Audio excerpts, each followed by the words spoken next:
Alors, le premier truc que moi j'ai été un peu surpris quand j'ai reçu le message de Marc, c'est qu'une chercheuse québécoise vient à Kyoto pour étudier le congé parental au Japon. N'est-ce pas? Tout le monde est toujours un peu surpris parce qu'ils me disent tous, oui, mais on n'est pas bon. C'est peut-être un des pays où c'est le moins développé, c'est le Japon. Ben oui, puis en plus, je leur dis, mais moi, j'ai étudié les pères qui prennent le congé parentaux, puis là, ils font, mais oui, mais il y en a pas! Il y en a pas, Valérie! Qu'est-ce que tu viens faire ici? Mais en fait, tout vient du fait que pour ma maîtrise, j'ai étudié les mères japonaises et les femmes japonaises qui décidaient de ne pas avoir d'enfants. Donc, j'étudiais le désir d'enfant au Japon. Et quand j'ai poursuivi au doctorat en sociologie, j'ai étudié les pères au Québec. Donc, vraiment, je voulais savoir, est-ce que il y a des problèmes avec le travail, est-ce qu'il y a des problèmes avec la conjointe quand on veut prendre un congé plus long, par exemple, que le congé qui est dédié au papa. Donc, c'est un petit peu de cette idée-là je me suis dit, c'est important de savoir les pays où ça fonctionne très, très bien. Donc, j'ai étudié un peu l'Islande aussi parce que c'est le congé de papa qui est le plus long au monde et il est utilisé, c'est à souligner. Et parce qu'au Japon, ils ont quand même un congé qui est offert, qui peut être très long pour le père, mais il n'est pas utilisé. Donc ça, c'est toute la différence. C'est important aussi de voir qu'est-ce qui fonctionne pas. Donc au début, c'était un petit peu ça mon idée avec le postdoctorat.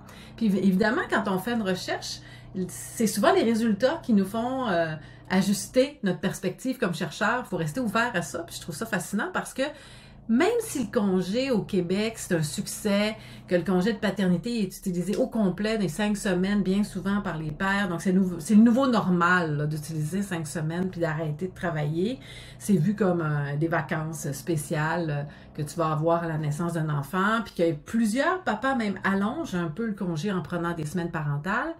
J'avais quand même le discours, parce que moi je rencontre les pères, donc c'est des études exploratoires, mais dans le discours de ces papas-là, il y avait souvent une petite notion de « elle m'a permis de prendre le congé, ma conjointe a été super gentille », et là de voir que finalement, quand on parle du congé parental, le congé de parent, on avait un discours où on se sentait pas comme la personne légitime pour le prendre quand on était le papa. Puis ça, on parle du Québec, là, donc où c'est assez égal, où c'est quand même bien vu. On est habitué de voir des papas avec des poussettes.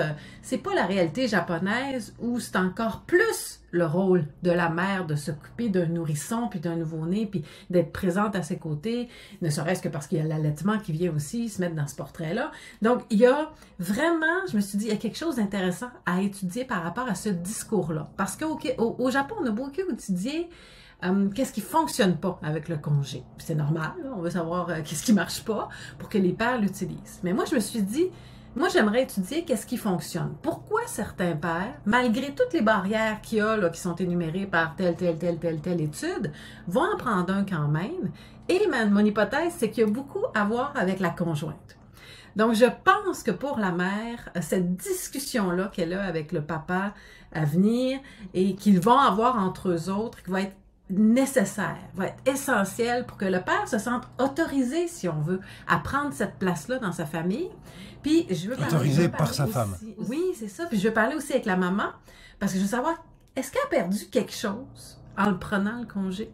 Parce que chez les mères au Québec, déjà, on se fait reprocher des fois, quand on n'est pas aussi présente, d'être très carriériste, de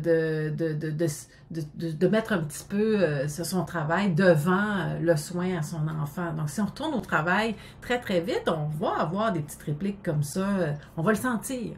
Donc, au Japon, comment elle s'est sentie? Est-ce qu'il y a eu du jugement? Est-ce qu'il y a eu des petites répliques? Est-ce qu'il y a des petites choses comme ça? Donc, c'est ça que je prépare comme entrevue, d'avoir quelques rencontres avec des pères et avec des mères aussi. Donc, des pères qui vont avoir utilisé le congé, puis des mères où le papa va avoir utilisé un congé. Et de voir un petit peu comment ils ont géré cette négociation-là, puis comment ils ont perçu la réaction autour d'eux. Et en général, que font l'aide qu'ils apportent à leurs femmes? Que font les maris québécois, les papas québécois quand ils sont en congé parental? Il y a deux, je dirais, je les ai séparés en deux grandes catégories. Il y a ce qu'on appelle le papa partenaire, qui lui voit beaucoup plus son rôle comme actif. Donc, il va, tu sais, il y en a on va parler des papas qui se sentent inutiles. J'ai utilisé le terme inutile parce que ça me vient des pères, là. Donc, parce que moi, je les aurais pas caractérisés comme ça, mais ils se sentent inutiles. Ils me disent, moi, tu sais, j'étais là, puis finalement, tout ce que je fais, c'est m'occuper des autres enfants, puis faire le ménage. Parce qu'elle, elle s'occupe du bébé tout seul, elle le nourrit, c'est elle qui se lève dans la nuit, puis etc. Donc, eux se sont vraiment sentis pendant ces 5 semaines-là comme, ben, je m'occupe du reste. Tu sais, je fais les tâches autour pour qu'elle puisse s'occuper le plus possible du bébé, ce qui finalement est peut-être un blocage pour avoir un lien avec ce nouvel enfant-là ou avec cet enfant-là, parce que c'est le but d'un congé de paternité, il est aussi de permettre au père de faire un lien. Donc, il y a le papa qui se sent inutile et il y a le papa partenaire qui, lui, me dit c'était le Vietnam, une chance qu'on était 2, parce que c'est vrai qu'avant, on avait beaucoup la famille qui venait nous aider. On avait les femmes, il y avait tout un réseau de femmes. Maintenant, on vit souvent plus loin de sa famille maternelle ou paternelle. Donc, il y a moins ce réseau-là. Et le père est devenu la personne sur qui on va répartir les tâches. Donc, là, ces pères-là sont même quand il y a de l'allaitement. Donc, c'est vraiment pas une question de est-ce qu'on allaite ou est-ce qu'on allaite pas. On sentait que c'était peu importe quel allaitement ou pas, le papa partenaire, lui, il va venir et c'est lui qui va se lever dans la nuit, il va changer le bébé, il va l'apporter à la mère, elle va l'allaiter, après ça, il va retourner le porter. Donc, pour faciliter le plus possible ces soins-là, puis se sentir impliqué. Tu sais, il peut, des fois, ils ont fait un choix d'avoir j'allais dire en japonais, un betsu-betsu, c'est-à-dire allaitement, mais aussi on tire le lait, puis pendant la nuit, ben c'est du lait qu'on réchauffe, qui a été congelé. Donc ça, le père pouvait le faire. Donc, il y avait toutes sortes de stratégies pour permettre au papa d'être présent, d'être là, puis de se sentir très, très proche de cet enfant-là aussi, puis très utile. Donc, contrairement au papa qui se sentait moins inutile, oui, voilà. Entre guillemets. Mais au Japon, est-ce qu'on a les deux mêmes catégories? Au Japon, je pense qu'on va avoir beaucoup moins de paricumènes, là, comme le gouvernement les appelle. Donc, c'est-à-dire que je pense qu'au Japon, on est encore au début de comment le père veut se sentir, comment il se définit par rapport aux soins. Puis ça, c'est peut-être la question sensible, le soin. Donc, le papa, certainement, là, il y en a des pères qui vont aller promener les enfants dehors. On le voit d'ailleurs, là, il y en a de plus en plus. On va avoir des papas qui vont être impliqués. Il y en a qui vont donner les bains. On va avoir des papas qui vont jouer avec les enfants. Donc, ils vont être plus présents de ce point de vue-là. Mais on a encore, mais là, c'est encore une hypothèse parce que je n'ai pas fait encore ce décalage, mais on a d'autres études là, sur cette question-là. C'est encore beaucoup les tâches qui sont quotidiennes, qui reviennent souvent. Les tâches qui sont moins dans l'amusement, mais beaucoup plus dans, tu sais, je vais te changer la couche, puis je vais préparer le repas, je vais laver le linge, je vais acheter les vêtements parce que là, ça grandit tellement vite des bébés, etc. Ça va être encore beaucoup dédié à la mère. L'organisation du temps, les soins qui sont moins amusants, qui sont moins aussi...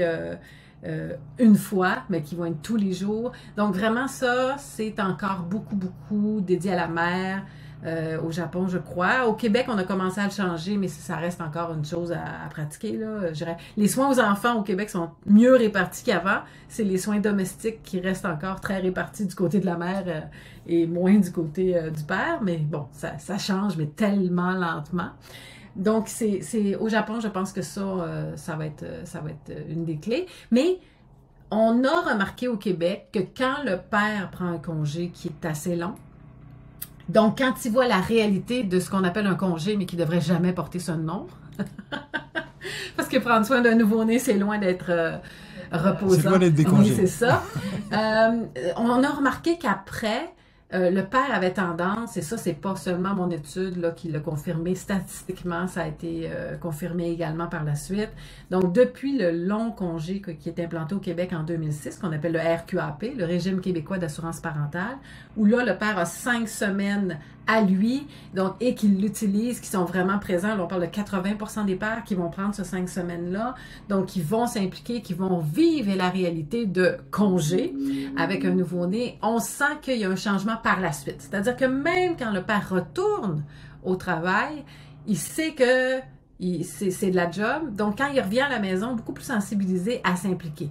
à faire le repas, à ranger, à faire les devoirs aux enfants quand ils sont plus grands, à aller même à prendre des congés pour aller à l'hôpital ou avec les soins de l'enfant qui vont être plus réguliers. Donc, ces choses-là sont maintenant visibles au Québec, sont statistiquement prouvées que ça a un lien avec le congé parental et avec cette longue durée que le papa a pris au début du congé, qui a permis de faire des liens, mais aussi de réaliser. On appelle ça de l'empathie qui est développée par l'expérience. Donc, cette empathie-là, elle est présente par la suite, puis il y a le double shift, donc le double travail qui embarque quand le père entre à la maison. Il sait que, bon, ben, il y a de la job à faire, puis s'il faut que je continue ma job, ben, je le ferai après qu'ils sont couchés.